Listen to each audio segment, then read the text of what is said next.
It's Monday, March 20th, 2023. Let's talk about the news. From France 24. Pension protests pile pressure on Macron ahead of crucial vote for France.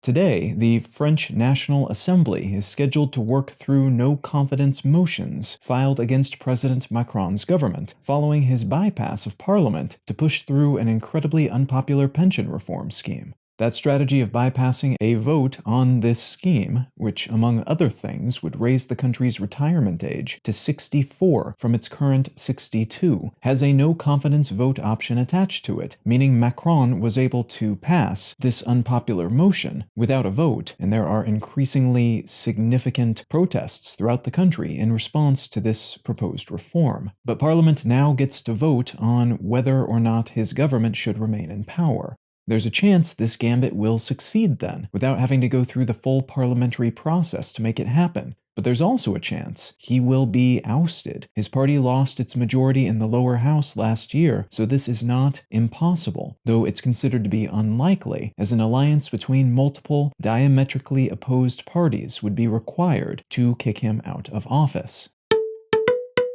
From the Associated Press, International Court issues war crimes warrant for Putin. The International Criminal Court has issued an arrest warrant for Russian President Putin and a Russian official for their alleged responsibility for the unlawful deportation of Ukrainian children from occupied parts of Ukraine to Russia. This is an embarrassing turn of events for Putin, though the ICC's rulings are not binding or respected across much of the world. So although things could get awkward if Putin tries to travel to one of the countries that does honor its judgments, there's no reason he would have to go to such places anytime soon, and the practical implications of this arrest warrant are therefore limited.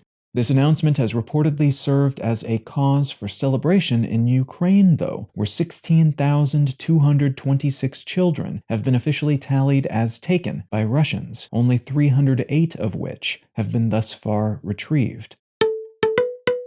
And from Interesting Engineering, world's first mRNA vaccine against deadly plague bacteria is 100% effective.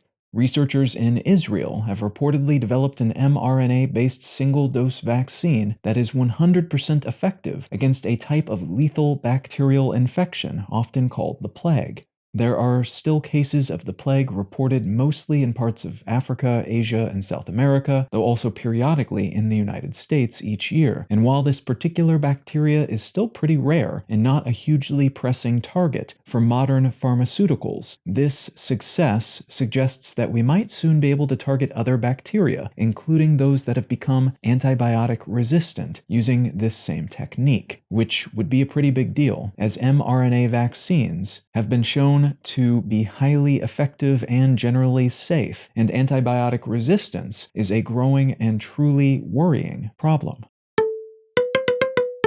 If you're finding some value in One Sentence News, consider leaving a quick review wherever you get your podcasts, and/or sharing the show with a friend. You can find out more about this show or subscribe to the email version at onesentencenews.com. And you can support this and other related projects, like the Let's Know Things and Brain Lenses podcasts, at understandery.com.